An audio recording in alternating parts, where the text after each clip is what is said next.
तो प्यारे बच्चों, अपना डिस्कशन चल रहा है सदिशों के योग पर। मैंने आपको बताया कि दो सदिशों का योग त्रिभुज नियम से किस तरीके से किया जाता है। देखो बच्चों, परिणामी सदिश की दिशा निकालने का भी तरीका बताता हूं मैं आपको।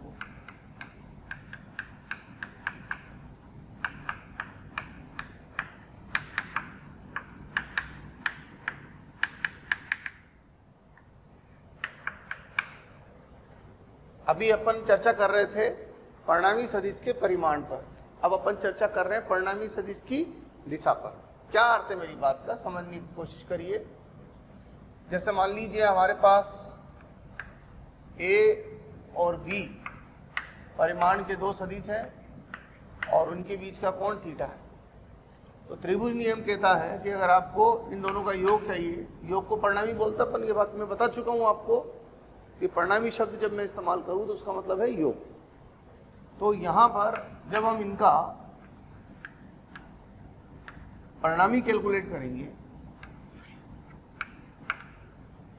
तो ये परिणामी हो गया इनका R, जिसे हम A प्लस बी लिख रहे हैं। जैसा कि आप जानते हैं, ये मैं बता चुका हूं, ये कोण थीटा है तो ये वाला कोण भी थीटा होगा। इसकी लंबाई b है तो यहाँ से यहाँ तक की लंबाई b कोस थीटा हो गई और यहाँ से यहाँ तक की लंबाई b साइन थीटा हो गई, जो कि हम चर्चा पहले कर चुके हैं। अब सपोज ये एंगल अल्फा है। अल्फा को क्या पढ़ेंगे बच्चों अपन? Alpha angle between resultant vector and vector A. Alpha क्या है? Angle between resultant vector and vector A, दो के बीच। एंगल दो वेक्टर्स में होगा, दो लाइंस में होगा, तो यहां एंगल किस किस के बीच में? दो वेक्टर्स में। तो tan अल्फा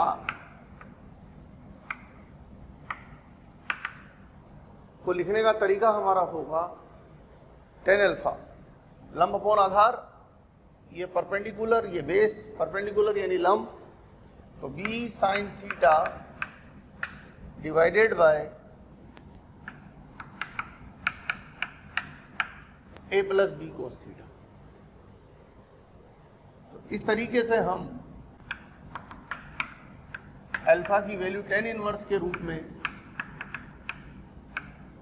कैलकुलेट कर सकते हैं।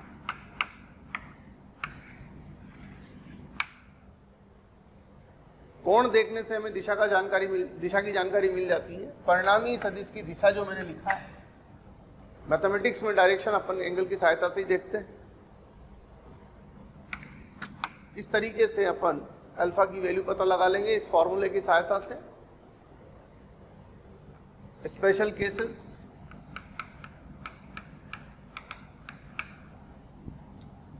if A and B are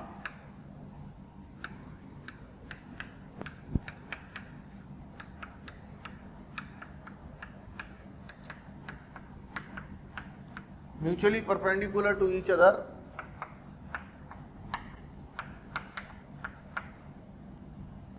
A और B परस्पर एक दूसरे के लंबवत हो, परस्पर लंबवत, उस स्थिति में ये A, ये B, अगर इस B को यहां ले जाऊंगा, ये बन गया A प्लस बी और ये अल्फा, तो tan अल्फा बराबर थीटा कितना हो गया बच्चों? 90 डिग्री। तो tan अल्फा बराबर b sine 90 upon a plus b cos 90, यानी हो गया साइन 90 1 होता है, कोस 90 0 होता है। b बाई ए अल्फा बराबर tan inverse b by A. But इसमें समझने का जो पहलू है वो ये है कि ये अल्फा जो कोण है ये किस किस के बीच का कोण है? ये है a प्लस बी व a के मध्य कोण।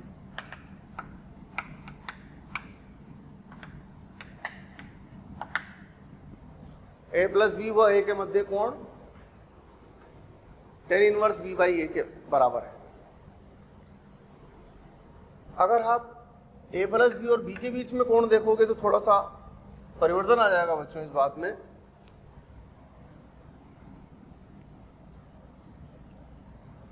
माना a प्लस बी तथा b के मध्य कोण बराबर बीटा। दूसरे कोण को क्या नाम दे दिया अपन ने? बीटा। अल्फा कहां से कहां तक का कोण था?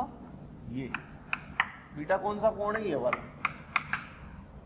तो a प्लस बी तथा b के मध्य कोण क्या लिखा बच्चों अपन ने? बीटा। तो tan बीटा बराबर tan बीटा।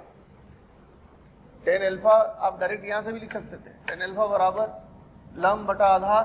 अल्फा के लिए लंब है तो बीटा के लिए लंब कौन? ये a, ये b को अगर यहां ले लूं तो ये a प्लस बी, और a को यहां ले लूं तो ये b प्लस a।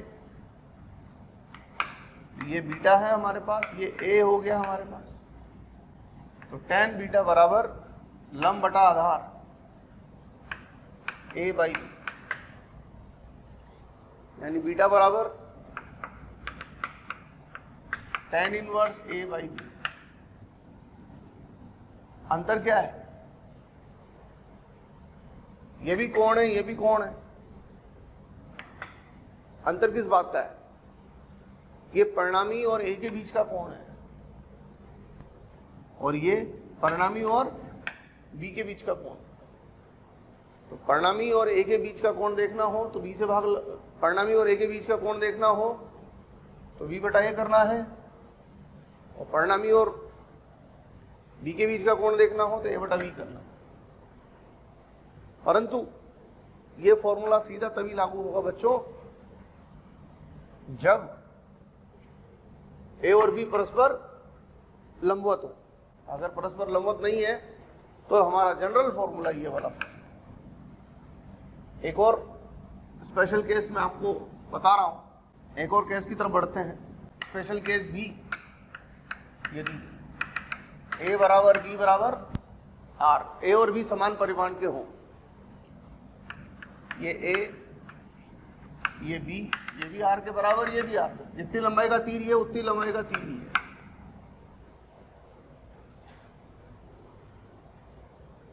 और ये कोण थीटा।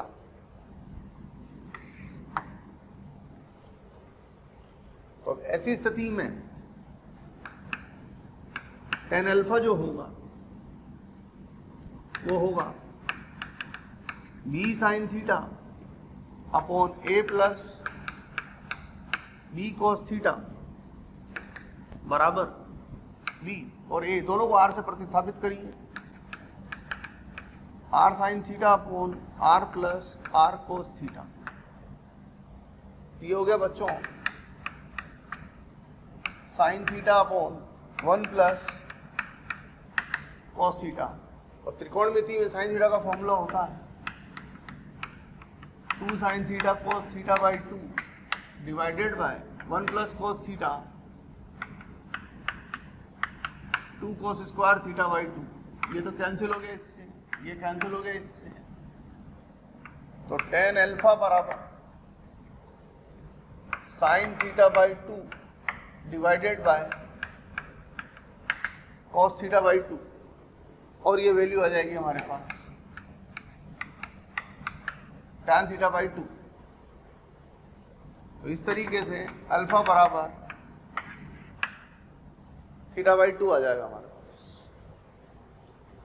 क्या अर्थ हुआ मेरी बात का कि अगर दो समान परिमाण के सदिशों को जोड़ा जाए तो उनके परिणामी द्वारा एक के साथ बनाया गया कोण θ/2 होगा, और पूरा कोण कितना है, ये थीटा। क्या मतलब समझ में आया मेरी बात का आपको? मैं बोल रहा हूं, आप खुद समझिएगा। क्या आपने भी यही समझा था? ये अगर ये A है, ये B है, लेकिन इनके मोड बराबर हैं, इसके मोड का मान भी आ रहा है, उसके मोड का मान भी आ रहा है, डायरेक्शंस अलग अलग है। मैंने आपको बोला वेक्टर में दो चीजें होती है, मैग्नीट्यूड एंड डायरेक्शन। तो A is not equal to B, but mod A equal to mod B। मेरी बात पकड़ में आ रही है क्या आपको? मैंने बोला A is not equal to B because they both are different directions, इनकी डायरेक्शंस अलग अलग है, ये किधर है किधर है, परंतु मैग्नीट्यूड्स इक्वल है। मैग्नीट्यूड्स इक्वल है मतलब जो वेक्टर्स हैं उनकी लेंथ इक्वल है, ये लेंथ में बराबर है। ये एंगल थीटा और अल्फा कितना आ रहा, θ/2। A प्लस B, ये A ये B ये इनका रिजल्टेंट, और ये आ रहा हमारा θ/2। तो इंपॉर्टेंट बात क्या है बच्चों, ये θ/2 है तो ये भी θ/2। मीन्स महत्वपूर्ण बात समझिए कि अगर दो इक्वल मैग्नीट्यूड्स के वेक्टर्स का सम किया जाए, दो इक्वल मैग्नीट्यूड्स के वेक्टर्स का रिजल्टेंट लिया जाए, तो ऐसी परिस्थिति में उनका जो रिजल्टेंट है वो दोनों वेक्टर्स के साथ इक्वल एंगल पर एग्जिस्ट करता है, इक्वल एंगल पर एग्जिस्ट करता है। समझ में आई बच्चों बात? एक और बात समझ लीजिए, यदि A B से बड़ा हो, A का मान B से बड़ा हो, तो बच्चों ये A और ये B क्या कह रहे हैं वो सवाल में कि इस वाले सदिश का जो तीर है वो इससे बड़ा हो। बच्चों अभी थोड़ी देर पहले ही मैंने समझाया, मैथमेटिकली समझिए इस बात को, ग्राफिकली समझिए इस बात को।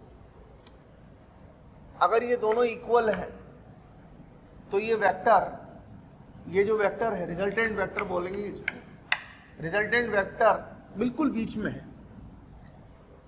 अब आप खुद सोचिए कि अगर ये दोनों इक्वल नहीं है, इसको बड़ा कर दिया जाए, ऐसे ऐसे इसको इंक्रीज कर दूं मैं, इसकी लेंथ को बढ़ा दूं, तो अब अगर मैं इनका रिजल्टेंट लूंगा तो रिजल्टेंट लेने के लिए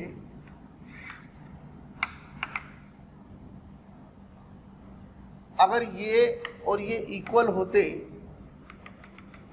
तो इस वाले वेक्टर की लेंथ भी यहां से यहां तक होती, और उस केस में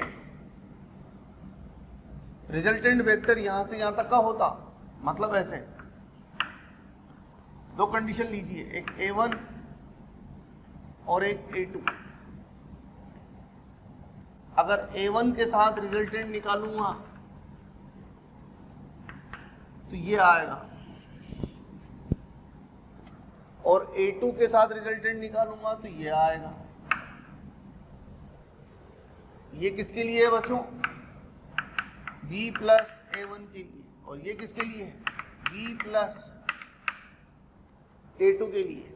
A1 यहीं तक का है तो इसको इसमें ऐड करने के लिए अपने को यहाँ शिफ्ट करना पड़ेगा। A2 यहाँ तक का है तो इसको इसमें ऐड करने के लिए यहाँ आके ऐड करना पड़ेगा। तो आप मुझे ये बताएं कि जब मैं इसका मान बढ़ा रहा हूं तो इसका मान बढ़ने से आपको क्या दिखाई दे रहा है? अपन ने इसको तो फिक्स ही रखा और इसका मान मैंने बढ़ा दिया, तो A का मान बढ़ाने से B प्लस A ए का मान बढ़ाने से b प्लस ए द्वारा ए के साथ बनाया गया कोण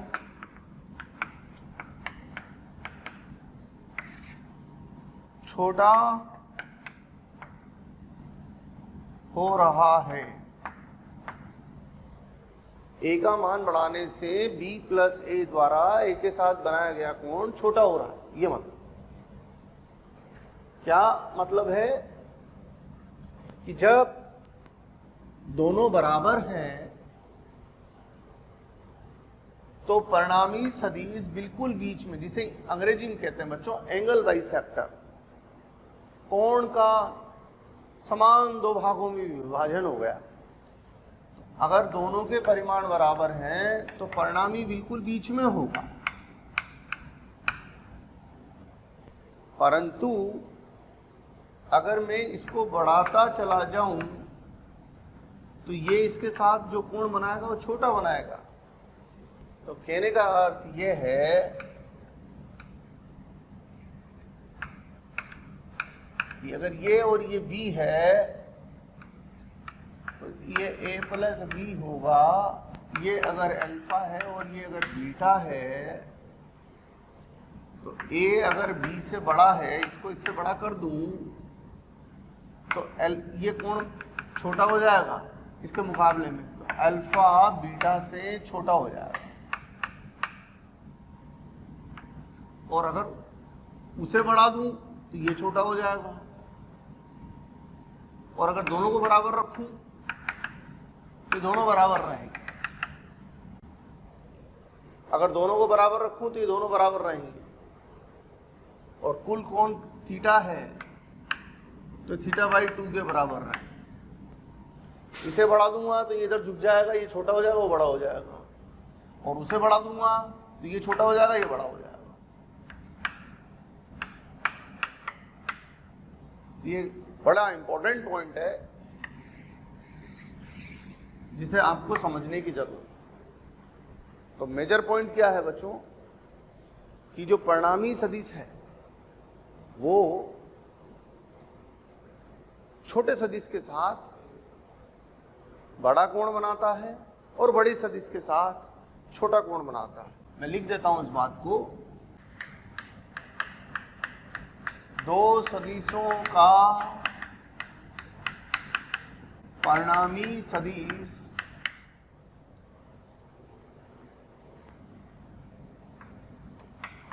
छोटे सदिश के साथ बड़ा कोण बनाता है।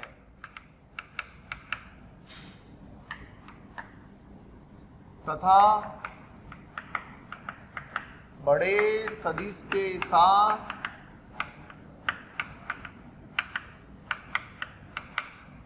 छोटा कोण बनाता है।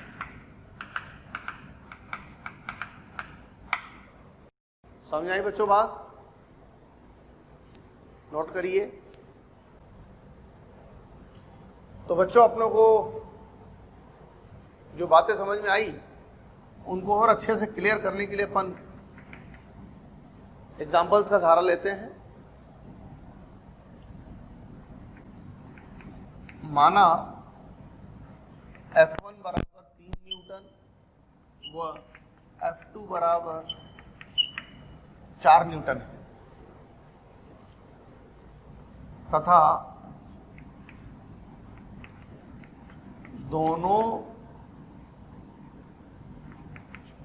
परस्पर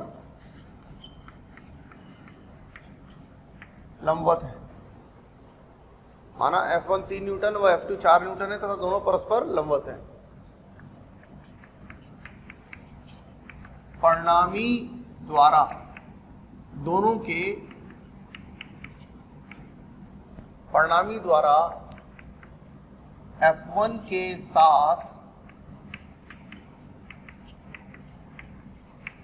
बनाया गया। हमें इतना प्यार देने के लिए थैंक यू वेरी मच। हज़ारों बच्चे हमारे टीचर्स के वीडियोस का लाभ उठा रहे हैं और अपनी पढ़ाई में लगे हुए हैं, अपने डिस्क्रिप्शन बॉक्स में जो लिंक दिया हुआ है उसको क्लिक करके अपना एनरोलमेंट सुनिश्चित करें। जो बच्चे हमारे डाउट क्लियरिंग सेशंस में एनरोल होना चाहते हैं, हमारे स्टडी मटेरियल को पढ़ना चाहते हैं, वो अपने आप को रजिस्टर करवाएं। कोण कितना हो? F1 3 न्यूटन, F2 4 न्यूटन तथा दोनों परस्पर लंबवत हैं। दोनों के परिणामी द्वारा F1 के साथ बनाया गया कोण कितना होगा?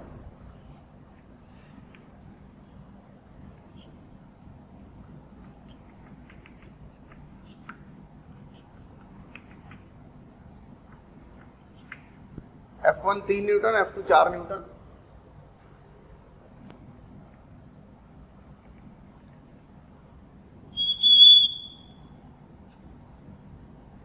बच्चों,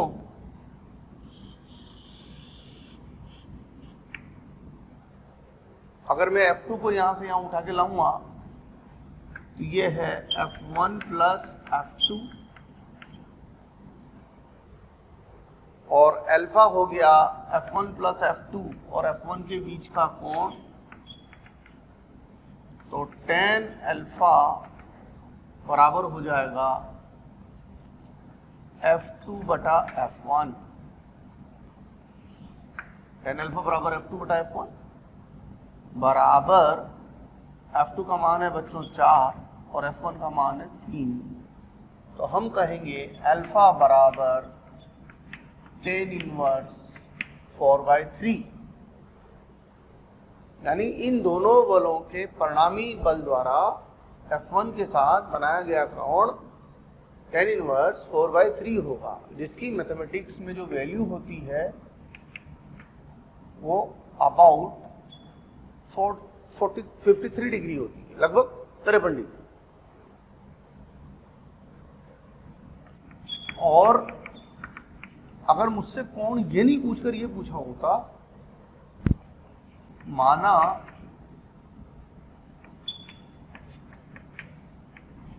परिणामी बल तथा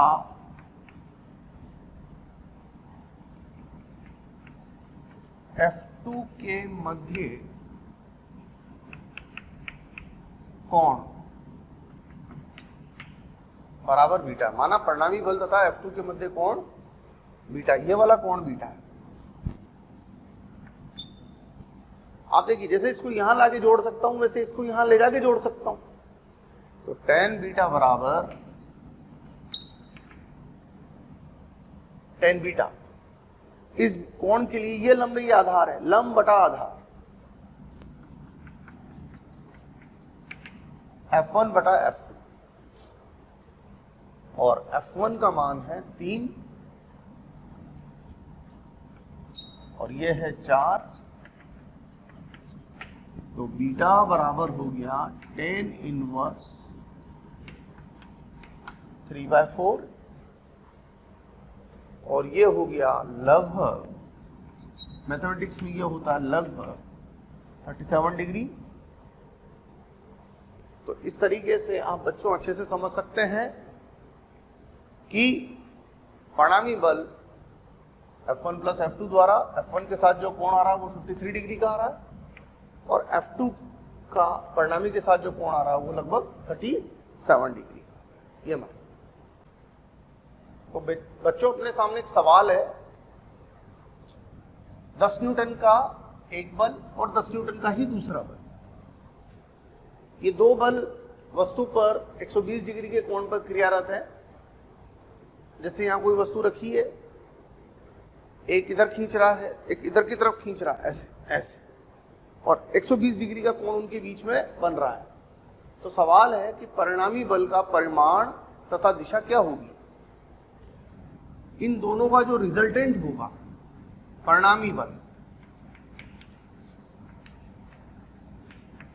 उसे क्या कहेंगे बच्चों, F1 प्लस F2 वेक्टर, ऐसे लिखेंगे, ये कहलाएगा परिणामी बल। और परिणामी बल का परिमाण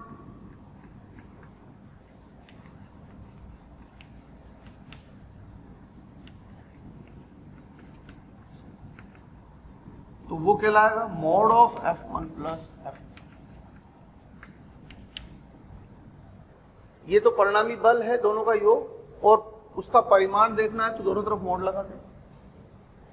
एक बात, अब सूत्र लगाएं, मॉड A प्लस बी वाला सूत्र लगाएं, under root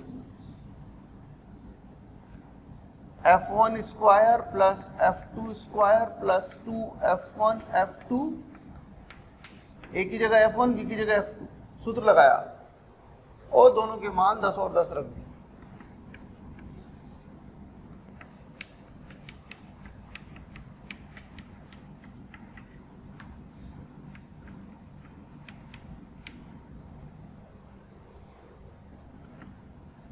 cos 120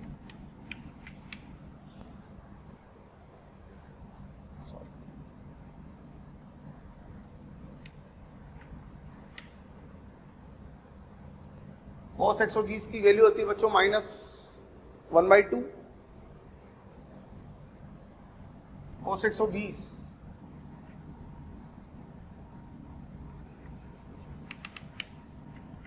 cos 120 equal to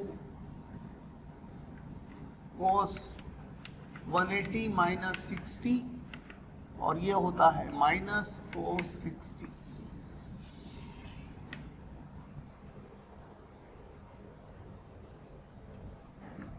और माइनस cos 60 की वैल्यू हो गई -1/2, तो इसकी जगह लिखेंगे -1/2, तो 2 कैंसिल, तो ये -10 स्क्वायर, तो ये 10 न्यूटन बचे।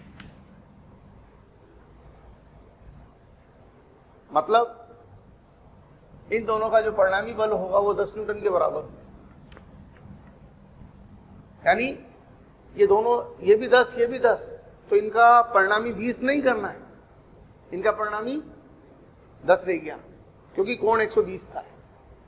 परिणामी 20 कब होता?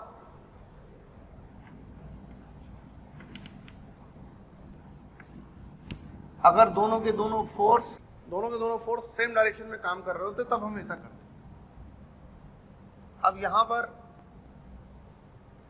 परिणामी बल की दिशा और देखनी है, दिशा के लिए देखिए, अभी थोड़ी देर पहले ही मैंने आपको पॉइंट बताया कि जब दोनों बराबर मान के हों, बराबर लंबाई के हों, बराबर परिमाण के हों, तो उस स्थिति में परिणामी बिल्कुल बीच में होगा। तो यहां पर ऐसे समझिए,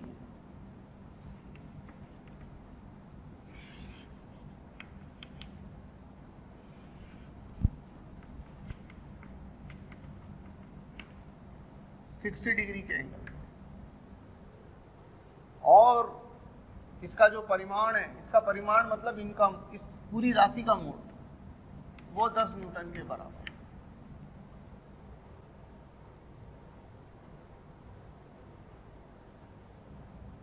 और इंपॉर्टेंट पार्ट, यहां mod F1 plus mod F1 plus F2 is not equal to mod of F1 plus mod of F2। ये वैल्यू दोनों के मोड के सम के इक्वल नहीं है। ऐसा हो सकता था, लेकिन उसके लिए इनके दोनों के बीच का जो एंगल है ना, वो एंगल 0 डिग्री होना चाहिए था, जबकि यहाँ पर एंगल कितना है हमारे पास 120 डिग्री। तो कुछ बच्चे क्या होता है, जब परिणामी पूछता है वो 10 और 10 लगा के, तो 20 न्यूटन टिक करके आ जाते हैं। 20 न्यूटन तब होता, ये रिलेशन वैलिड होता, ये इक्वल वाला साइन वैलिड होता, तब जब ये एंगल 120 की जगह पर 0 डिग्री होता। ठीक है, क्लियर है? तो दो वेक्टर्स के रिजल्टेंट की वैल्यू सिर्फ इस बात पर डिपेंड नहीं करती है कि वेक्टर्स किस मैग्नीट्यूड के हैं, इस बात पर भी डिपेंड करती है कि उन वेक्टर्स का मैग्नीट्यूड के बीच का जो एंगल है वो कितना है। वेक्टर्स के बीच का एंगल भी मायने रखता है उनके मैग्नीट्यूड के साथ साथ। अब जैसे मुझसे एक और प्रश्न पूछा जा रहा है, F1 बराबर 3 न्यूटन व F2 बराबर 4 न्यूटन,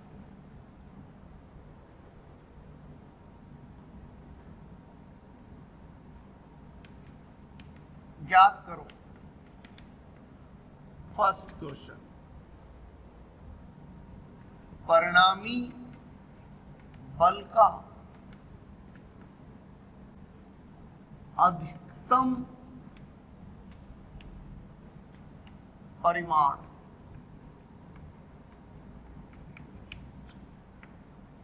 क्वेश्चन क्या पूछा है मेरे से? परिणामी बल का अधिकतम परिमाण। बच्चों, मैंने आपको बताया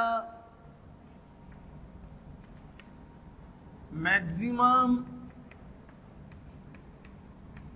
परिमाण के लिए थीटा बराबर क्या होना चाहिए? 0 डिग्री। और 0 डिग्री पर थीटा बराबर 0 डिग्री पर जो परिणामी है उसका परिमाण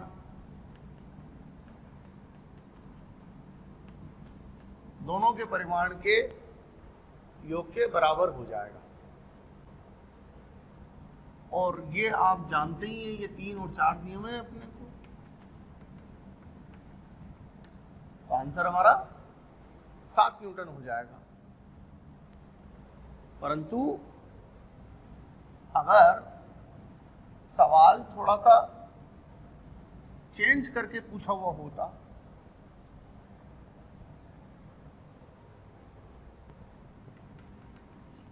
सवाल हमसे पूछा हुआ होता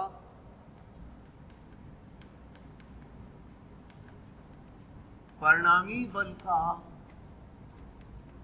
मिनिमम मान, मिनिमम परिमाण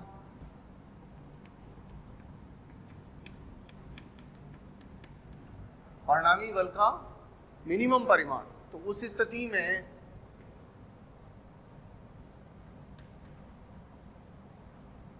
F1 प्लस F2 का मिनिमम मान होता है बच्चों इनके अंतर के बराबर। अब अंतर किसमें से किसको घटाएं? जो बड़ा है उसमें से छोटे को घटाएं, तो बड़ा ये छोटा ही है, तो F2 माइनस F1 थीटा बराबर पाई पर। आप सोचेंगे थीटा पाई क्यों लिया? क्योंकि उन्होंने मिनिमम पूछा। आप सोचेंगे थीटा 0 क्यों लिया? क्योंकि यहां उन्होंने मैक्सिमम पूछा। और ये आंसर हो जाएगा हमारा 4 न्यूटन माइनस 3 न्यूटन यानी कि 1 न्यूटन। तो इसका जवाब हमारा 1 न्यूटन हो जाएगा। अब अगर मान लीजिए इसी सवाल में एक और सवाल पूछ ले, परिणामी बल के परिमाण की परास क्या होगी? परिणामी बल के परिमाण की परास क्या होगी? तो बच्चों परास निकाल सकते हैं। परिणामी को क्या लिखेंगे? उसका परिमाण क्या लिखेंगे? परास कहां से कहां तक होती है? ग्रेटर देन और equal to minimum value and less than और equal to maximum value. Minimum value कितनी आई है बच्चों? 1। मैक्सिमम वैल्यू कितनी आई है हमारे पास? 7। तो हमारा जवाब हो जाएगा, अगर क्वेश्चन मुझसे पूछा जाता है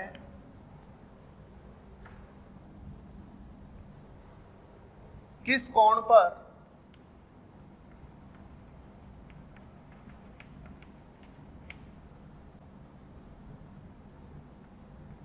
परिणामी का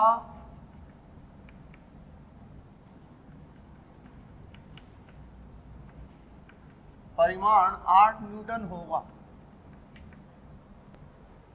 किस कोण पर परिणामी का परिमाण 8 न्यूटन होगा, तो हमारा जवाब होगा उपरोक्त प्रश्न में परिमाण 8 न्यूटन संभव नहीं। 8 न्यूटन कभी आंसर नहीं आ सकता। कारण समझो, क्योंकि परास कहां से कहां तक के बीच में है, 1 से 7। तो उपरोक्त प्रश्न में परिमाण 8 न्यूटन संभव नहीं, क्योंकि यह मान परास के बाहर है। तो जो मान परास के बाहर होगा वो मान हम कभी भी प्राप्त नहीं कर पाएंगे किसी कोण पर।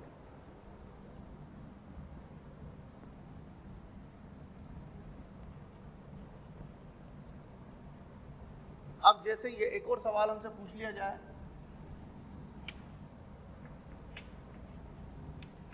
किस कोण पर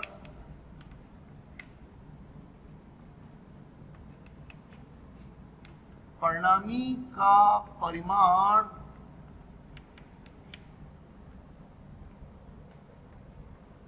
न्यूटन होगा? किस कोण पर परिणामी का परिमाण 6 न्यूटन होगा? किस कोण पर? तो देखो बच्चों,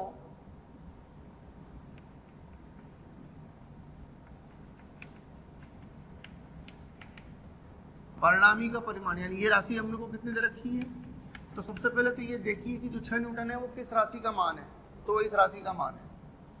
अब इस राशि को खोलिए, इसका सूत्र लगाइए। इसका सूत्र होता है F1 square plus F2 square plus 2F1 F2 cos theta बराबर 6 न्यूटन।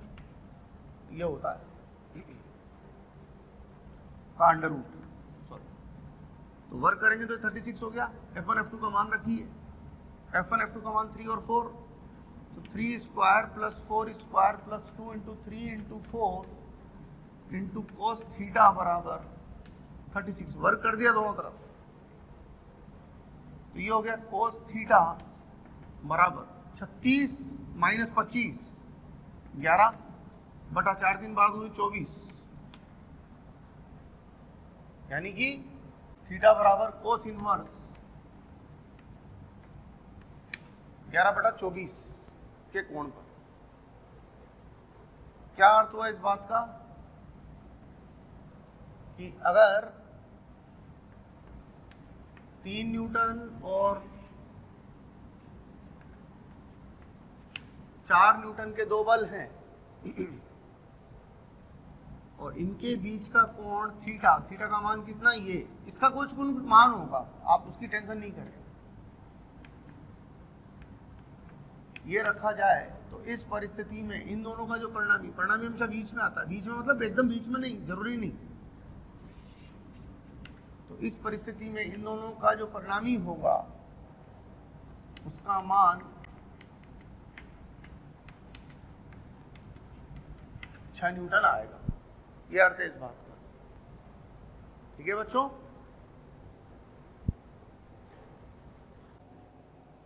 तो बच्चों अब हम चर्चा करते हैं सदिशों के अंतर पर। अभी तक हमारा जो चर्चा का विषय था वो सदिशों का योग था कि सदिशों को जोड़ा कैसे जाता है। अब हम सदिशों के अंतर पर बात कर रहे हैं बच्चों। एक सदिश में से दूसरे सदिश को घटाया कैसे जाता है। देखिए, अपन ने जिस तरीके से एडिशन पर बात की यानी सदिशों के योग पर बात की, सदिशों का अंतर भी ठीक उसी तरीके का है। एक बहुत बेसिक बात समझने की है। सपोज एक तो सदिश है अपने पास ये और दूसरा सदिश है ये।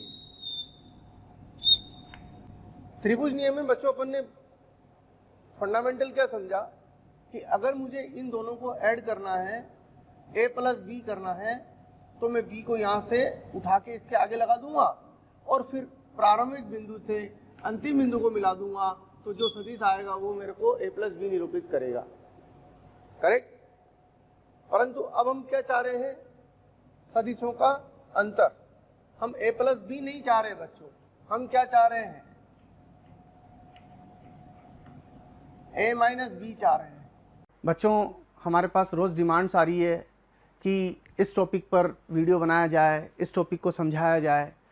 बच्चों मैं आपको एक बात कहना चाहता हूँ कि हमारे YouTube चैनल को सब्सक्राइब करें और उस पर जो बेल आइकन है उसको प्रेस करें ताकि जो भी नोटिफिकेशन है वो आपके मोबाइल पर आ सके।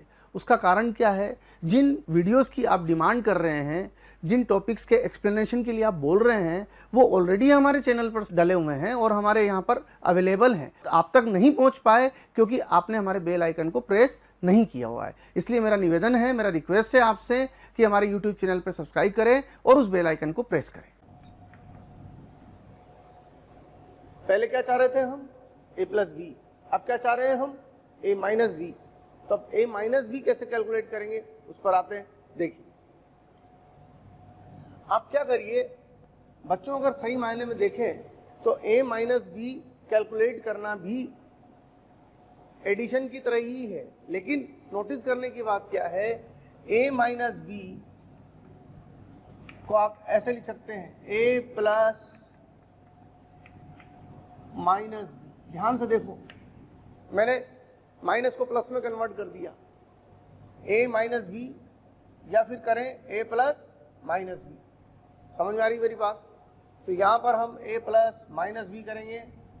अब जब हम a+-b करेंगे तो a में हमें क्या ऐड करना है, -b ऐड करना है, यानी कि b को रिवर्स करना है। तो b अगर ये है बच्चों, एक बहुत बेसिक सा प्रिंसिपल, अगर किसी सदिश को माइनस से मल्टीप्लाई कर दिया जाए, माइनस से गुणा कर दिया जाए, तो वो सदिश 180 डिग्री के कोण से घूम जाता है। तो अगर मैं b को माइनस से गुणा कर दूंगा तो ये 180 डिग्री के कोण से घूम जाएगा और ये सदिश इस -b में कन्वर्ट हो जाएगा। अब मुझे a-b चाहिए, a-b का मतलब a और -b का योग चाहिए, तो मैं इन दोनों को ऐड कर दूंगा। इन दोनों को ऐड करने के लिए मुझे इसको उठा के यहाँ लाना पड़ेगा। जब इसको उठा के यहाँ लेके आऊँगा तो ये प्रारंभिक बिंदु, ये अंतिम बिंदु, ये वाला जो सदिश है ये a-b को निरूपित करने लगेगा। तो ये वाला सदिश a+b को निरूपित कर रहा है और ये वाला सदिश a-b को निरूपित कर रहा है। अब रहा सवाल इसका कि इसकी लंबाई कितनी है, इस वाले चीज़ की तीर की लंबाई कितनी है। इस तीर की लंबाई तो हम निकाल चुके हैं, अब हम जानना चाहते हैं, ये रही इस वाले तीर की लंबाई, तो ये वाली थी हमारे पास। अब हम जानना चाहते हैं कि इस वाले तीर की जो लंबाई होगी वो कितनी होगी। तो इस तीर की लंबाई जानने के लिए हम देखिए वापस फॉर्मूला का ये इस्तेमाल करेंगे।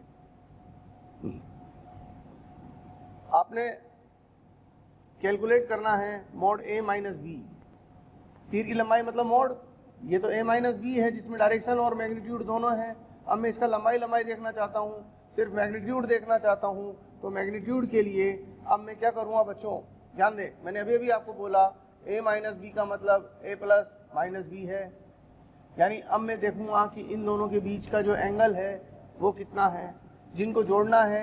इस सूत्र में ध्यान रखो, इस सूत्र का उपयोग करते समय जिनको जोड़ोगे उनके बीच का कोण इस्तेमाल करना है।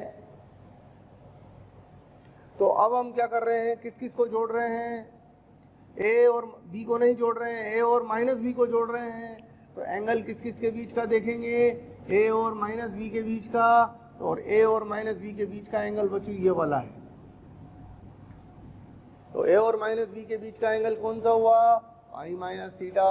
तो हम क्या करेंगे, इस सूत्र में थीटा के स्थान पर ϕ-θ रिप्लेस करेंगे, यस और नो। अब हम जब हमने ϕ-θ यहाँ रिप्लेस किया तो सब बच्चे जानते हैं cos ϕ-θ की वैल्यू होती है -cos θ। तो -cos θ लिखूंगा, तो सूत्र बन गया मोड a-b बराबर √ mode a² plus mode b² -2 mode a mode b cos θ। तो याद रखने की बात क्या है, अगर इस रूप में इस्तेमाल करते हो तो यहाँ जो कोण आएगा वो a और -b के बीच का आएगा, और अगर इस रूप में माइनस के साथ इस्तेमाल करते हो तो यहाँ जो कोण आएगा वो a और b के बीच का कोण आएगा। तो आप ये वाला फॉर्मूला याद रखिए, कंफ्यूज होने की ज़रूरत नहीं है। तो सिंपल बात, जब a और b को घटाना है, a और b को जोड़ना है तो यहाँ प्लस का इस्तेमाल करें, जब a और b को घटाना है तो यहाँ -b का इस्तेमाल करें। इस सूत्र में और इस सूत्र में समानता और असमानता समझ लें, इनमें और इसमें समानता ये है कि यहाँ जो कोण है वो भी ए और बी के बीच का है और यहाँ जो कोण है वो भी ए और बी के बीच का है, परंतु असमानता ये है, ये ए प्लस बी के लिए है। जब ए प्लस बी के लिए है तो प्लस इस्तेमाल करें, और जब ए और माइनस बी के लिए है तो माइनस इस्तेमाल करें। कहने का मतलब सिंपल, जब सदिशों को जोड़ना हो तो यहाँ प्लस तो यहाँ भी प्लस इस्तेमाल करें, जब घटाना हो तो यहाँ माइनस तो यहाँ भी माइनस इस्तेमाल करें। याद रखने का तरीका बता रहा हूँ। और दूसरी बात, कोण का जहाँ तक सवाल है, चाहे सूत्र ये हो या ये हो, दोनों ही सूत्रों में थीटा जो है वो ए और बी के बीच का कोण है। कोण किस किस के बीच का कोण? इन दोनों के बीच का कोण, न कि इन दोनों के बीच का कोण। इन दोनों के बीच के कोण को जब हमने रखा तो अल्टीमेटली हमारा फॉर्मूला नए स्वरूप में डिराइव हो गया। इसलिए अब याद रखने में सुविधाजनक रहेगा। थीटा जो लेना है वो दोनों ए और बी के बीच का कोण लेना है, लेकिन जब योग का मान निकालना है तो प्लस ले लेना है, और जब अंतर का मान निकालना है तो माइनस ले लेना है। ये आपको करना है। अब कुछ स्पेशल केसेस में आपके सामने डिस्कस कर रहा हूँ, जैसे थीटा इक्वल टू 0 डिग्री मैंने लिया हुआ है। जैसा कि आप जानते हैं थीटा इक्वल टू 0 का मतलब दो सदिश एक ही दिशा में हो। अगर एक ही दिशा के दो सदिशों का अंतर निकालना है तो उनका मान हो जाएगा √a² plus b² minus 2ab cos 0। cos 0 की वैल्यू 1 होती है तो ये 1 हो जाएगी, ये माइनस बी का होल स्क्वायर बन जाएगा, और इसकी value mod a minus B. बच्चों mod a माइनस बी का मतलब आप चाहें तो यहाँ a माइनस बी भी लिख सकते हैं, आप चाहें तो यहाँ b माइनस a भी लिख सकते हैं। अगर a b में से बड़ा है तो a माइनस बी लिखेंगे, b a से बड़ा है तो b माइनस a लिखेंगे। ये आएगी आपके पास मिनिमम पॉसिबल वैल्यू। इससे छोटी वैल्यू इस राशि की प्राप्त नहीं होगी। If theta equal to pi, theta equal to pi, तो थीटा इक्वल टू पाई पर cos pi, theta equal to pi का मतलब है आप ऐसे सदिशों को घटा रहे हैं जो विपरीत दिशा में है, विपरीत दिशा में सदिशों को घटा रहे हैं। तो cos पाई की वैल्यू -1 इंटू माइनस प्लस, तो प्लस लिखते ही यहाँ पर ये a प्लस बी का होल स्क्वायर बन जाएगा, और उसकी वैल्यू a प्लस बी के बराबर होती है, जिसे हम mod a mod b की वैल्यू भी mod a plus mod b भी लिख सकते हैं, और ये मैक्सिमम पॉसिबल वैल्यू निकल के आएगी। यानी कि दो सदिशों के अंतर की वैल्यू इस राशि से ज़्यादा नहीं होगी। तो हमने देखा दो सदिशों के अंतर का जो परिमाण है उसका न्यूनतम मान ये है, दो सदिशों के अंतर का परिमाण का अधिकतम मान ये है। तो दो सदिशों के अंतर का परिमाण उनके परिमाणों के अंतर और परिमाणों के योग के बीच में होता है। यहाँ पर जो परास मिल रही है बच्चों, वो परास अगर आप नोटिस करें तो वही मिल रही है जो योग में मिलती है, बट एक अंतर है। योग में ये मान तब मिलता है जब कोण 0 हो, योग में ये मान तब मिलता है जब कोण 180 हो। अंतर में उल्टा हो रहा है, अंतर में ये मान तब मिलेगा जब कोण 180 हो, ये मान तब मिलेगा जब कोण 0 हो। If theta equal to 90 degree, तो अंतर का जो परिमाण है वो √a² प्लस b² के बराबर होगा। क्या अर्थ है इस बात का? तो बच्चों important point, if theta equal to π/2, अगर दो सदिश राशियों के बीच का कोण 90 डिग्री हो, ये A और ये B सदिश एक दूसरे के साथ 90 डिग्री के कोण पर हो, तो विशेष बात यह है कि 90 डिग्री के कोण पर इनके योग का मान, परिमाण, मान से मतलब परिमाण, 90 डिग्री के कोण पर इनके योग का परिमाण और इनके अंतर का परिमाण इक्वल मिलता है। 90 डिग्री का कोण ऐसा है बच्चों जहां पर योग का परिमाण और अंतर का परिमाण, इसे योग का परिमाण पढ़ते हैं, इसे अंतर का परिमाण पढ़ते हैं, बराबर होता है।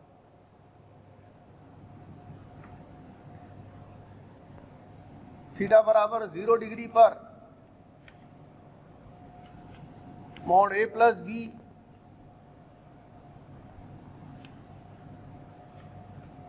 मैक्सिमम होता है, mod a minus B minimum होता है।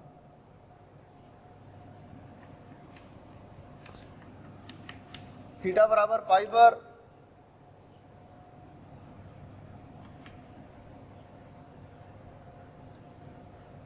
Mod A plus B minimum होता है, mod A minus B maximum होता है।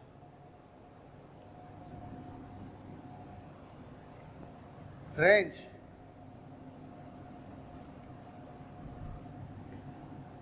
मोड ए प्लस बी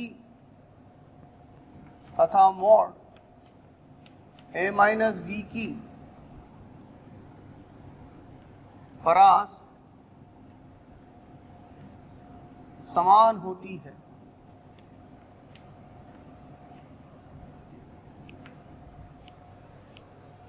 जहां तक रेंज का सवाल है, mod A plus B and mod A minus B की रेंज समान होती है। Mod A plus B greater than और equal to algebraic difference and less than or equal to algebraic sum। इसे हम algebraic difference पढ़ते हैं, बीजगणितीय अंतर। ये बीजगणितीय योग है, सॉरी ये सदिश योग है, ये बीजगणितीय अंतर है, ये बीजगणितीय योग है। algebraic difference, vector sum,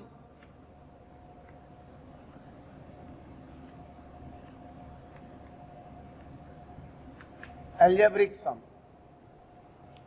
vector sum का मतलब सदिश योग। तो सदिश योग का जो मान है वो बीजगणितीय अंतर और बीजगणितीय योग के बराबर होगा, के बीच में हो। ये राशि मिलती है थीटा बराबर पाई पर, और ये राशि मिलती है हमें थीटा बराबर 0 पर। तो कोण का मान जैसे जैसे आप 0 से 180 की तरफ चलेंगे, वेक्टर सम का मान इस मान से इस मान की तरफ बढ़ेगा। इसी तरीके से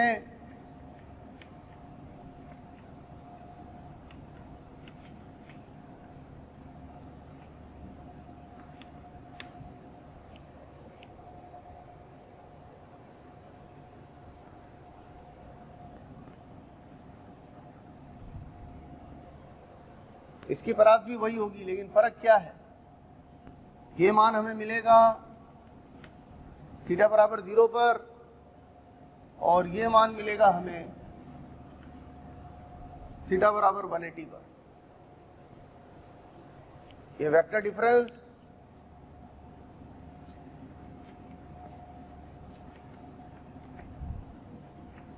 ये अलजेब्रिक डिफरेंस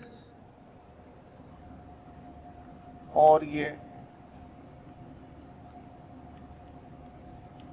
अलजेब्रिक सम। तो बच्चों, मैं कुछ एग्जांपल्स की सहायता से आपको सदिशों का अंतर निकालना समझा रहा हूं। चलिए एक सिंपल एग्जांपल लेते हैं हम। ये है बॉल, एक बॉल v स्पीड से आके दीवार से टकराती है और उसी स्पीड से दीवार से टकराकर लौट जाती है। तो ये जो पॉइंट है, ये जो वेलोसिटी है, ये टकराने से पहले की है, और ये जो वेलोसिटी है ये टकराने से बाद की। अब अपने से सवाल पूछा गया है कि डेल्टा v का मान क्या होगा, लेकिन आप देखिए क्या लिखा है यहां पर, डेल्टा v को पढ़ते हैं वेग में परिवर्तन, और मोड लगा हुआ है, तो वेग में परिवर्तन का परिमाण, इसको पढ़ा जाता है इस सिंबल का मतलब है वेग में परिवर्तन और इस सिंबल का मतलब है वेग में होने वाले परिवर्तन का परिमाण। फिर से, ये वेग में परिवर्तन और ये वेग में होने वाले परिवर्तन का परिमाण। डेल्टा वी कैलकुलेट करना है। डेल्टा वी को हम लिखेंगे V final minus V initial. जब भी डेल्टा कैलकुलेट करना हो, किसी राशि का परिवर्तन कैलकुलेट करना हो, तो उस राशि में के लिए अंतिम मान में से प्रारंभिक मान घटाएंगे। तो अंतिम वेग माइनस प्रारंभिक वेग। ध्यान रखिए, वेग एक सदिश राशि है। अब यहां पर बात समझने की है बच्चों, ये दोनों वेलोसिटीज एक दूसरे के साथ 180 के कोण पर है। तो अगर मैं इसको प्लस में लिखूंगा तो इसे माइनस में लिखना पड़ेगा मुझे। तो इसको लिखा मैंने प्लस v, तो इसे लिखा मैंने माइनस v, और ये आंसर आ गया हमारे पास 2v। तो अगर मुझसे क्वेश्चन में पूछा जाता है कि वेग में परिवर्तन जो हुआ उसका परिमाण कितना है, तो हमारा जवाब होगा 2v। लेकिन अगर वो मुझसे वेग में परिवर्तन की जगह पर चाल में परिवर्तन पूछता, ये जो निकाला है ये चाल में परिवर्तन है,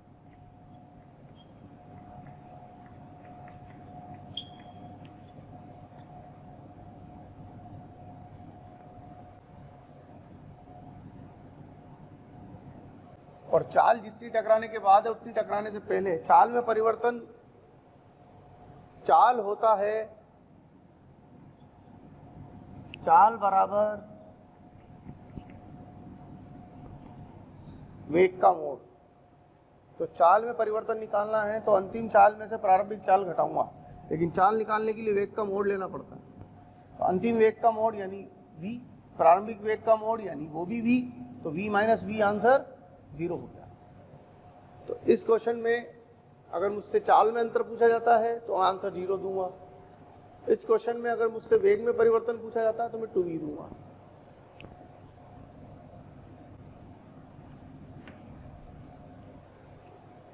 एक और सवाल लेते हैं। एक बॉल v स्पीड से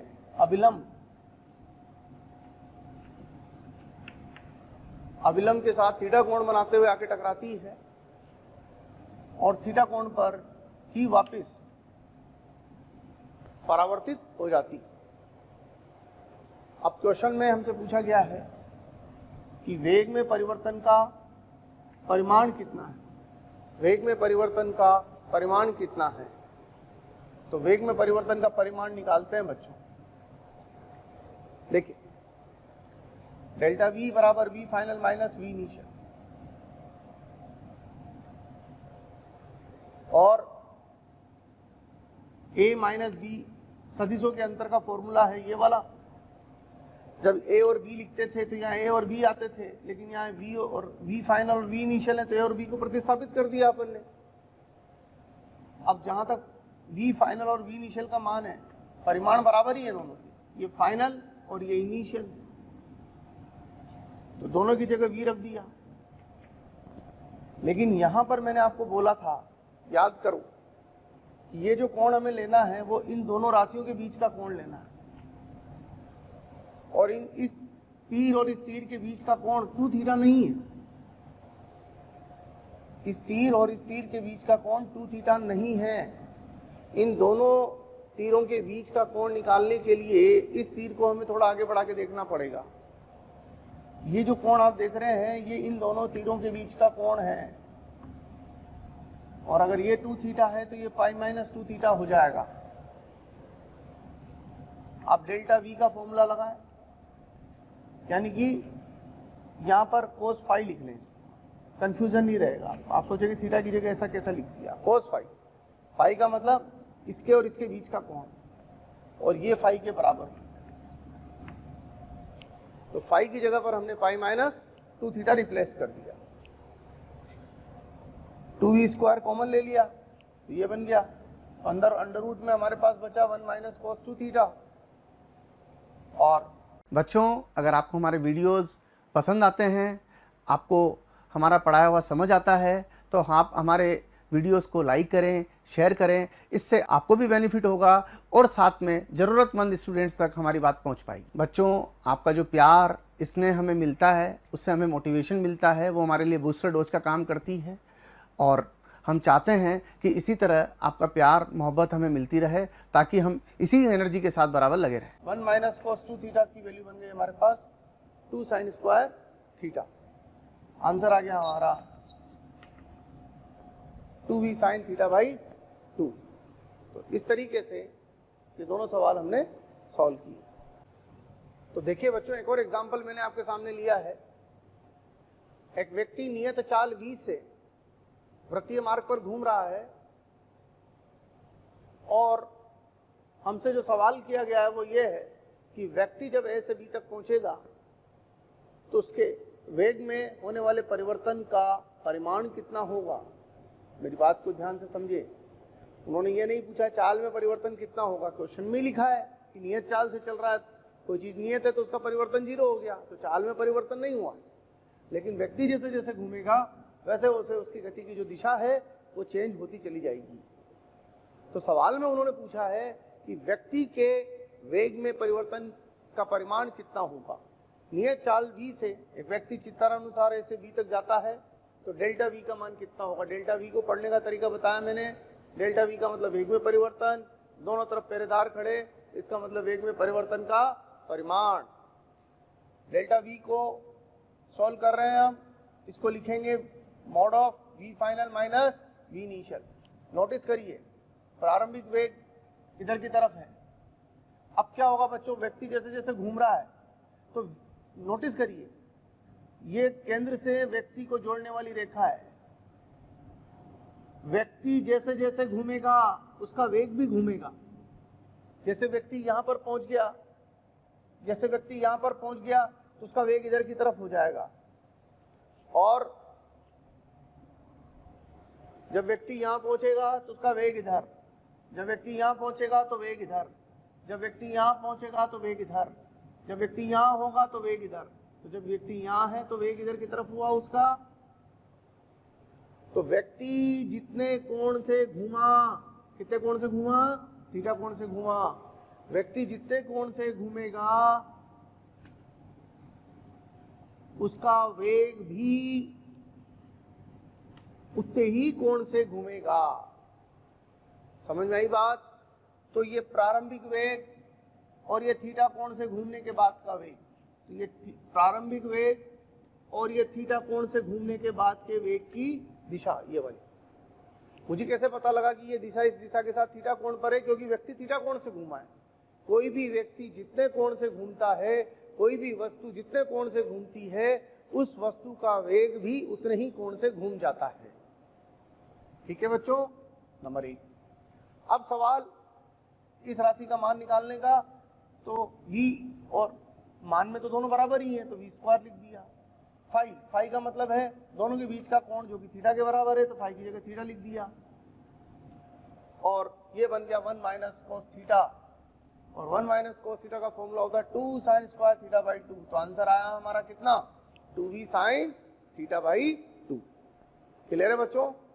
तो पहले वाले सवाल में जब गेंद जमीन पर आई और टकरा के वापस गई तो उस स्थिति में वो जो घूमी थी वो पाई माइनस 2 थीटा से घूमी थी। वहां पर जब वो घूमी थी तो कितने कोण से घूमी थी, पाई माइनस 2 थीटा से घूमी थी।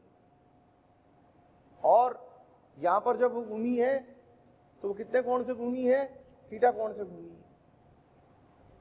क्लियर है। तो इसलिए पिछले सवाल में हमने कितना लिखा, पाई माइनस 2 थीटा, और इस सवाल में क्या लिखा था, थीटा। तो बच्चों मैं आपको एक और नियम समझाता हूं, समांतर चतुर्भुज का नियम। इसकी सहायता से भी अपन दो सदिशों को जोड़ सकते हैं, घटा सकते हैं। देखिए कैसे। मान लीजिए अपने को सदिश ए और बी को जोड़ना है। एक सदिश तो ये हो गया और एक सदिश ये हो गया। अब अपन जोड़ना चाहते हैं सदिश ए और बी को।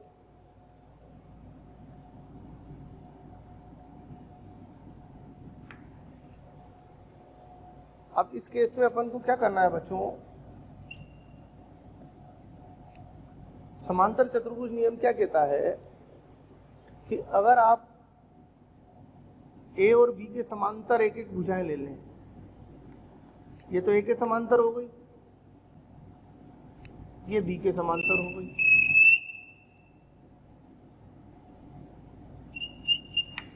This is parallel to B, this is parallel to A. अब समांतर चतुर्भुज नियम कहता है कि अगर आप a प्लस बी करना चाहते हैं तो b को यहां से यहां शिफ्ट कर दें, तो ये वाला जो डायगोनल है वो a प्लस बी को बताने लगेगा। अगर आप b में a ऐड करना चाहते हैं तो इसको यहां से यहां शिफ्ट कर दें, तो b प्लस a हो जाएगा, ये डायगोनल b प्लस a को शो करने लगेगा। लेकिन इंटरेस्टिंग बात क्या हो रही है कि जो डायगोनल a में b को जोड़ने से मिला वही डायगोनल b में a को जोड़ने से मिला, उसी डायरेक्शन में मिला। तो इस बात से हम एक प्रॉपर्टी जनरेट कर सकते हैं कि a plus B equal to B plus A, यानी कि वेक्टर्स को जोड़ते समय ऑर्डर मैटर नहीं करता। आपको a और b को ऐड करना है तो आप a में b ऐड करिए या b में a ऐड करिए, दोनों बातों का सिग्निफिकेंस सेम ही है। तो समांतर चतुर्भुज बिल्कुल सिंपल है। अगर आप समांतर चतुर्भुज नियम बिल्कुल सिंपल है, अगर आप दो सदिशों का योग करना चाहते हैं तो उन दोनों सदिशों को एक ही बिंदु से प्रारंभ करते हुए बना लीजिए, एक ही बिंदु से प्रारंभ करते हुए बना लीजिए और फिर दोनों भुजाओं के समांतर दो भुजाएं लीजिए, दोनों के समांतर। तो यहां से लेकर यहां तक का जो सदिश है ये सदिश दोनों सदिशों के योग को निरूपित करेगा। यानी ये वाला जो सदिश है ये सदिश a प्लस बी को या b प्लस ए को, ये इन दोनों के योग को निरूपित करेगा। और योग में क्रम का अंतर नहीं आता, क्रम से अंतर नहीं आता, यानी कि a प्लस बी करें या b प्लस ए करें एक ही अर्थ है। अब यहां से हम दो सदिशों के अंतर को भी समझ सकते हैं। अंतर कैसे समझेंगे, बात समझिए।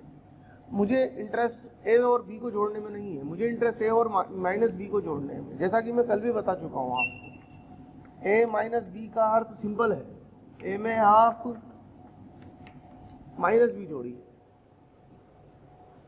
इसमें प्लस b जोड़ रहे हैं, इसमें हम माइनस b जोड़ रहे हैं। तो पहले b से माइनस b बना लो। b से माइनस b बनाने का तरीका बिल्कुल सिंपल है। b से माइनस b बनाने के लिए उसको 180 के कोण से घुमा दो। ये 180 के कोण से घुमा दिया हमने, बिल्कुल विपरीत दिशा में। किसी भी सदिश को अगर 180 के कोण से घुमा दोगे तो आपको उसका नेगेटिव वेक्टर मिलने लगेगा। तो ये इसका नेगेटिव हो गया। अब आप इसको और इसको जोड़ना चाहते हैं, ये जो तीर है ये माइनस b को प्रदर्शित कर रहा है और ये जो तीर है ये b को प्रदर्शित कर रहा है। अब अपन को जोड़ना है a और माइनस b को, a और माइनस b जोड़ना है तो इन दोनों के समांतर लाइन लेके ये अपन ने समांतर चतुर्भुज बना दिया। यहाँ से चालू होने वाला और इस कोने पर खत्म होने वाला जो तीर है वो इन दोनों के योग को निरूपित करेगा। इन दोनों का योग यानी a माइनस b हो गया। यानी ये वाला जो तीर है इसकी लंबाई इस राशि के मोड को बताएगी और इसकी दिशा को बताएगी। तीर की दिशा, इस तीर की दिशा इसकी दिशा को बताएगी। इस तीर की दिशा b की दिशा को बता रही है, इस तीर की दिशा माइनस b को बता रही है, इस तीर की दिशा a की दिशा बता रही है। तो इस तीर की दिशा इन दोनों सदिशों के योग को बता रही है, a और माइनस b के योग को। इसी तरीके से आपका इंटरेस्ट मान लीजिए a माइनस बी में नहीं है, आपका इंटरेस्ट किस में है, b माइनस ए में। बट b माइनस ए कुछ नहीं होता बच्चों, b माइनस ए का मतलब है b प्लस माइनस ए। क्या, b प्लस माइनस ए। तो b प्लस माइनस ए करना है तो पहले a से माइनस ए बना दिया। अब इन दोनों को समांतर रेखाएं लेकर यहां से एक डायगोनल बनाए तो यहां तक आ जाएगा। और वो डायगोनल b माइनस a को निरूपित करने लगेगा। समझ में आई बात? तो मैं एक फिगर बना रहा हूं, उससे आपको समझ में आ जाएगा कौन किसको निरूपित करेगा। देखिए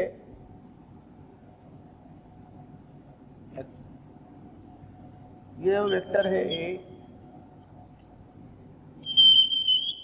ये है b। अब बात को, प्रोसीजर को समझ लेना ध्यान से।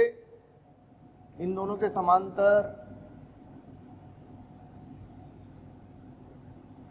तो यहां से लेकर यहां तक का जो तीर है वो दोनों के योग को बताएगा, तो a प्लस बी हो गया। इसका माइनस कर दूं तो ये माइनस बी हो गया। इसका माइनस कर दूं ये माइनस ए हो गया।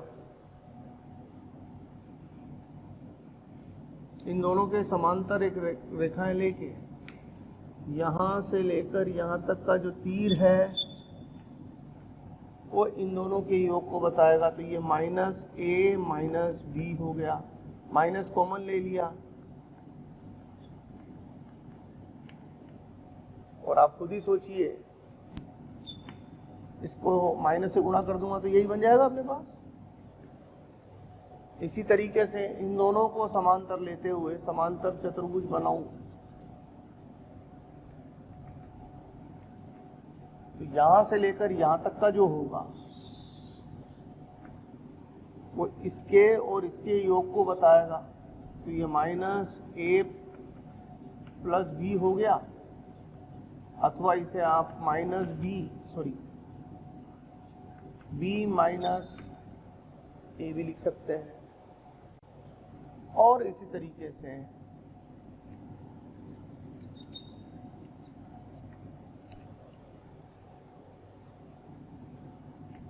इन दोनों को समांतर लेते हुए अगर मैं यहां से यहां तक का सदिश बना दूं तो वो इन दोनों के योग को बताएगा, तो ये a माइनस बी। तो आप a और b आपके पास है तो उसे a प्लस बी देख सकते हैं, माइनस ए माइनस बी देख सकते हैं, b माइनस ए देख सकते हैं, माइनस बी देख सकते हैं। तो ये बेसिक तरीका है समांतर चतुर्भुज। अब एक और चीज आपको समझाता हूं।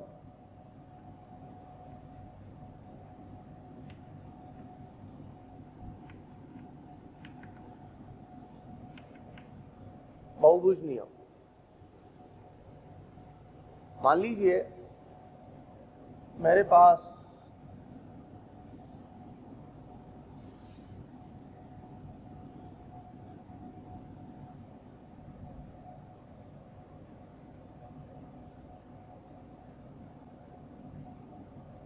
ये तीन वेक्टर है। ये जो एंगल आप देख रहे हैं ये θ1 है और ये एंगल θ2 है। अब हम a प्लस बी प्लस सी करना चाहते हैं।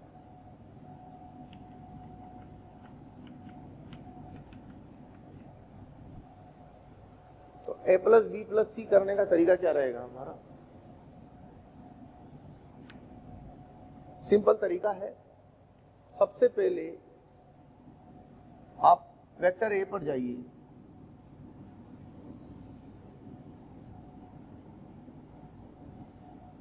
ये अपन ने बनाया वेक्टर ए।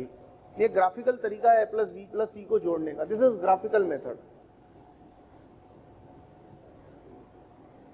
इसके लिए जो ग्राफिकल टूल्स है हमारे पास, प्रोटेक्टर होना चाहिए, स्केल होना चाहिए, पेंसिल, रबर, वो सब चीजें होनी चाहिए। तो ये तो अपन खाली प्रोसीजर समझ रहे हैं, एक्चुअली स्केल पे ड्रॉ नहीं कर रहे हैं अपन इसको, ये सिर्फ प्रोसीजर समझ रहे हैं अपन। First of all we will draw vector A, फिर वेक्टर ए से θ1 एंगल पर बी ड्रॉ करेंगे। यहां से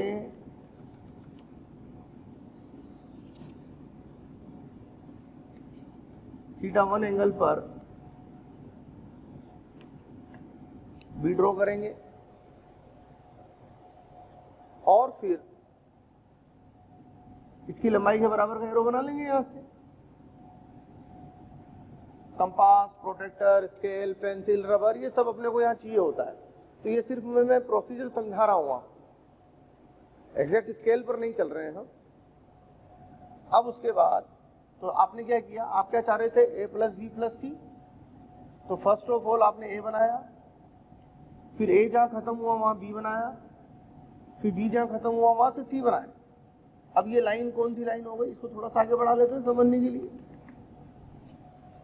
अब b जहाँ खत्म हुआ उस पॉइंट से θ2 एंगल लीजिए, θ2 एंगल पर c वेक्टर बनाइए। ये c हो गया यहां से θ2 एंगल पर। और ऐसा करने के बाद फिर आप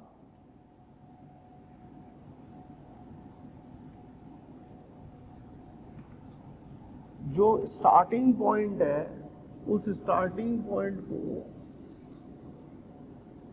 एंड पॉइंट से मिलाइए।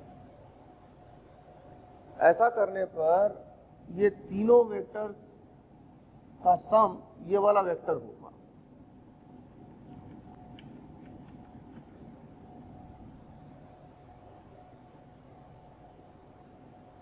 तो ये जो वेक्टर होगा वो a प्लस बी प्लस सी के रिजल्टेंट को डिनोट करेगा। अब यहां पर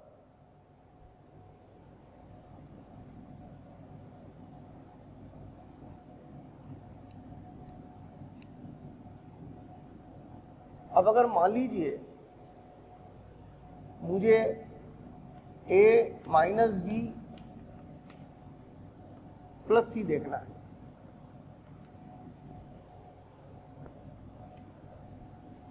तो फर्स्ट ऑफ ऑल क्या करना है अपने को,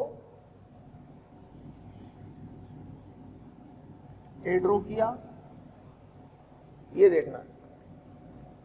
तो आप इसको ऐसा लिखने के बजाय क्या करिए, इसको लिखिए ए प्लस माइनस बी प्लस सी, ऐसा तो कर सकते हैं ना अपन। तो आप सबसे पहले ए बनाइए, फर्स्ट ऑफ ऑल ए बनाइए, ये ए। फिर उसके बाद ए जहां खत्म हुआ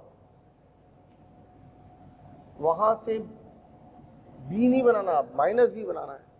तो आप नोटिस करिए बी इधर की तरफ है तो माइनस बी इसका जस्ट अपोजिट होगा। तो यहां से बच्चों, अगर आपको लगता है कि जो टॉपिक्स हम यहाँ पढ़ा रहे हैं वो आपको चाहिए तो आप हमें कॉल करें। हमारा नंबर है 180021217999। एक बार मैं फिर से रिपीट कर रहा हूँ बच्चों, नंबर बहुत याद रखना बहुत ज़रूरी है, 180021217999। Thank you very much. ये θ1 एंगल अगर इधर चला जाऊंगा तो बी मिलेगा, तो इधर जाने से माइनस बी मिल जाएगा, ये माइनस बी हो गया। अब ये जहां खत्म हुआ वहां से θ2 एंगल पर ये लाइन बढ़ाइए,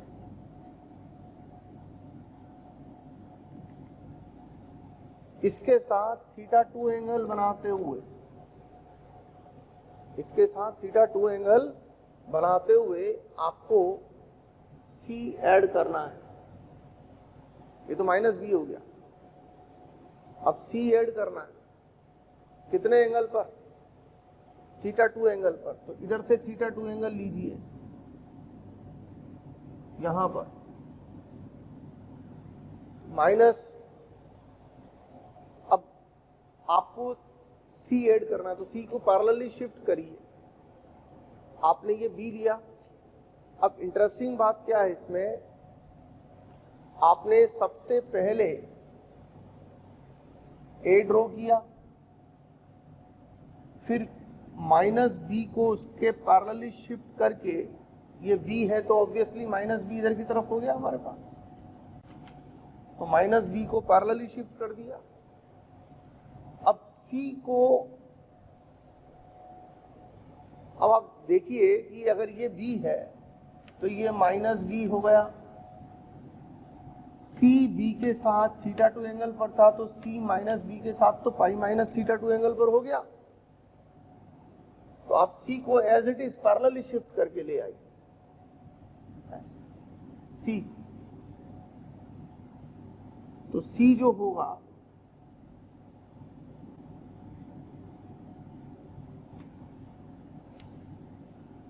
वो इधर की तरफ आएगा। अब इसमें क्या है बच्चों, ये हमने एग्जैक्ट स्केल पर नहीं बनाया है, तो हो सकता है सी, अब ये जो एंगल रहेगा ना, आप नोटिस करिए सी और माइनस बी के बीच का एंगल कितना है, सी और माइनस बी के बीच का एंगल पाई माइनस थीटा, ये लिखा जाएगा नंबर एक। नंबर दो, ये लाइन इस एंगल पर रहेगी, ये यहाँ आएगी, इससे आगे बढ़ जाएगी, पीछे रह जाएगी या थोड़ा इधर रहेगी, वो एक्चुअल सिचुएशंस पर डिपेंड करेगा, एक्चुअल पैरामीटर्स पर डिपेंड करेगा। ये तो जस्ट मैं आपको एक प्रोसीजर समझा रहा हूँ, सिंपली यहाँ पर आपको एक प्रोसीजर समझने की जरूरत है। तो यहाँ आपने नोटिस किया, अब जैसे बी ए के साथ थीटा 1 एंगल पर था, तो ये पाई माइनस थीटा 1 हो गया। तो यहां से ये वाला जो एंगल है ना बच्चों, ये वाला एंगल, ये पाई माइनस थीटा 1। अब जैसे मैं एक और एग्जांपल लेता हूं आपको,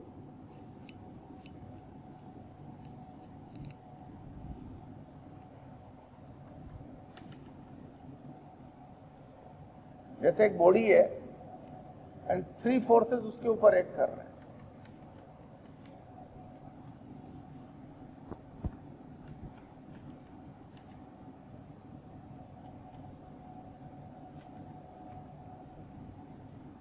और तीनों फोर्स एक दूसरे के साथ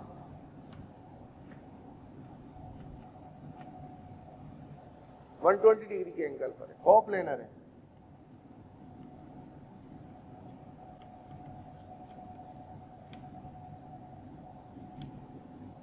coplanar forces.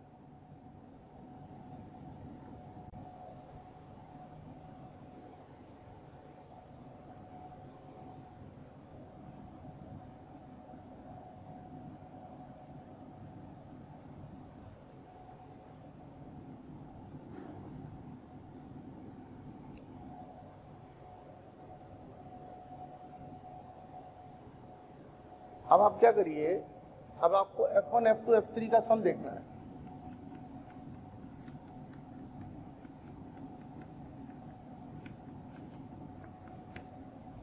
You want to know F1, F2 and F3 का रिजल्ट है। तो अब आप क्या करिए, फर्स्ट ऑफ ऑल F1 बनाइए,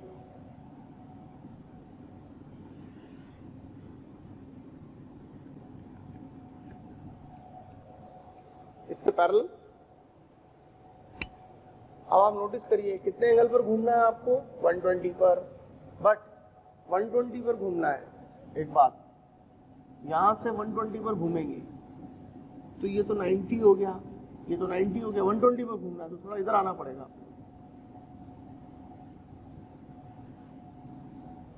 ये 120 हो गया, और 120 पर घूमने के बाद जितनी लेंथ का फर्स्ट एरो बना है उतनी ही लेंथ का सेकंड एरो बनाना। मैं सेकंड भी फर्स्ट के बराबर का लेंथ का इसलिए ले रहा हूं क्योंकि क्वेश्चन में गिवन है इसकी मैग्नीट्यूड और इसकी मैग्नीट्यूड सेम है, ये और ये सेम मैग्नीट्यूड के हैं। जब मैग्नीट्यूड सेम होती है तो एरोस के लेंथ भी सेम होते हैं। यहां पर बनेगा दूसरा एरो उतनी ही लेंथ का, और ये एरो एफ को रिप्रेजेंट करेगा। अब आप आ जाइए तीसरे वेक्टर पर। तीसरा वेक्टर इस वेक्टर के साथ 120 पर फिर से घूम गया, तो यहाँ इस लाइन को आगे बढ़ाइए और इसको, ये 90 हो गया, ये तो 90 हो गया, और ये बन गया आपका 120 वाला एंगल, ये हो गया आपका 120। पहले कितने पे घूमे थे हम, 120 पर, फिर से 120 पर घूम गए। अब 120 पर घूमने के बाद फिर एक एरो बनाना है और वो भी उतनी ही लेंथ का जितनी लेंथ का ये है।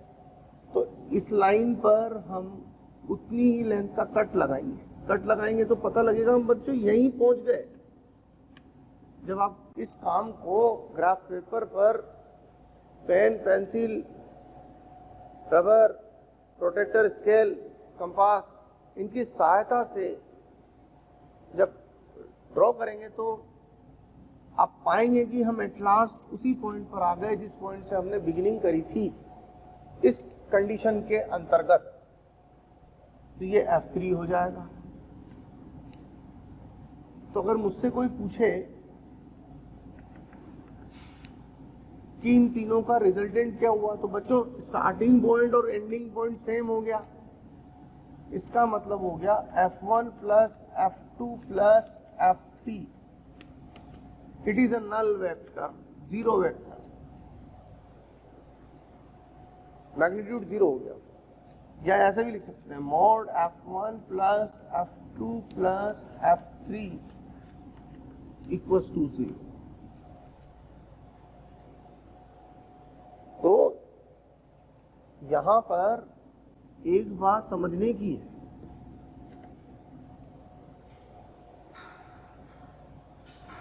कि जब स्टार्टिंग पॉइंट और एंडिंग पॉइंट सेम हो जाए तो जिनको हमने ऐड किया है उन सबका रिजल्टेंट 0 के बराबर हो जाता है। ऐसे ही एक और एग्जांपल लेता हूं।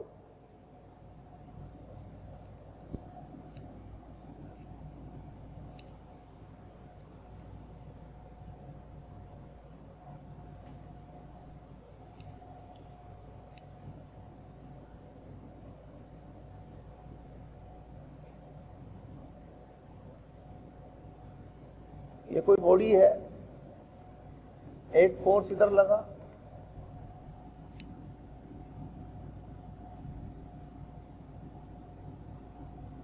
एक फोर्स इधर लगा 72 डिग्री पर, ये भी सेम मैग्नीट्यूड का।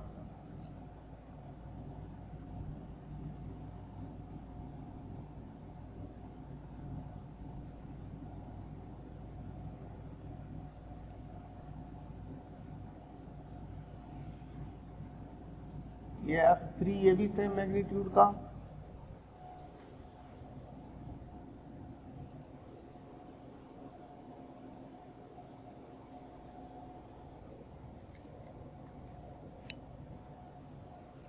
और फिर ये 72 है,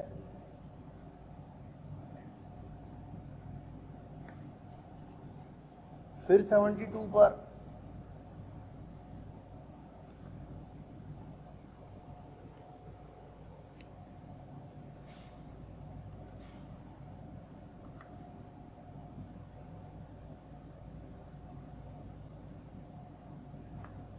ये 72 पर,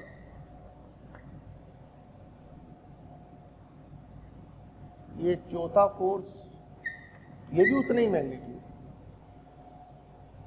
और फिर इससे 72 पर एक पांचवा फोर्स, यहां से 72 पर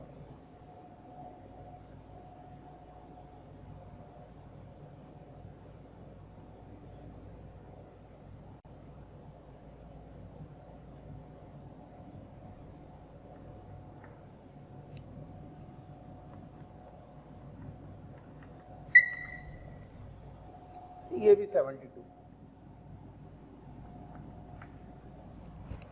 तो आप पाएंगे कि ये भी अपने आप में 72 ही बढ़ गया भाई।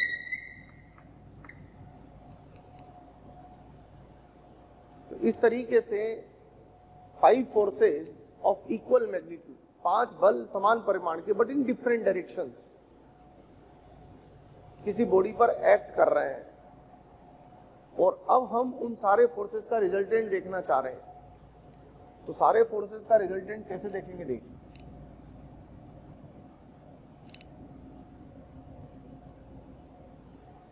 फिर से इंटरेस्टिंग रिजल्ट आएगा। सबसे पहले एक फोर्स ड्रॉ करिए,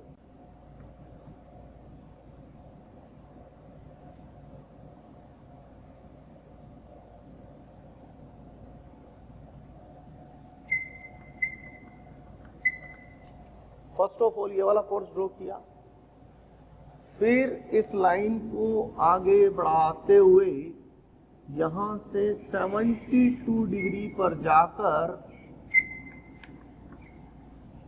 इतने ही मैग्नीट्यूड का फोर्स ड्रॉ करिए। ये F2 हो गया। इतने ही मैग्नीट्यूड का मतलब इसकी लेंथ और इसकी लेंथ सेम रखनी है।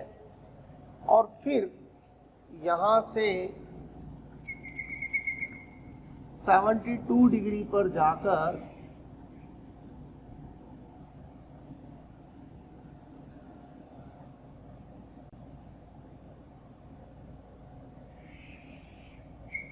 इतनी ही लेंथ का फिर से 72 डिग्री पर घूमकर फिर एक फोर्स बनाना है और फिर इसको आगे बढ़ाकर इससे 72 डिग्री पर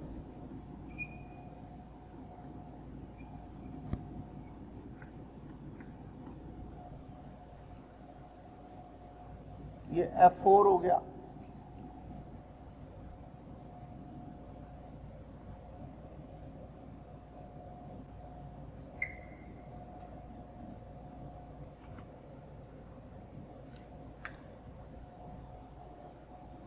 और फिर इससे 72 डिग्री पर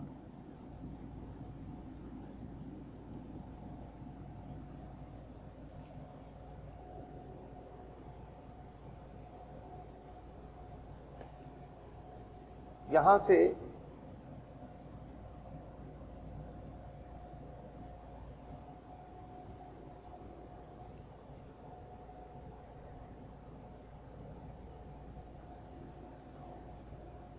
तो पहली बार हम टर्न किए 72, फिर हम टर्न किए 72, फिर हम टर्न किए 72 और फिर हम टर्न किए 72।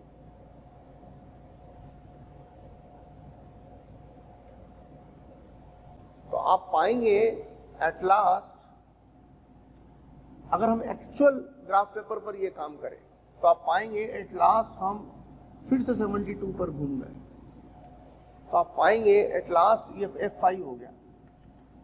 हम उसी पॉइंट पर आ गए जिस पॉइंट से हमने बिगिनिंग करी थी। सो अगेन वी कैन से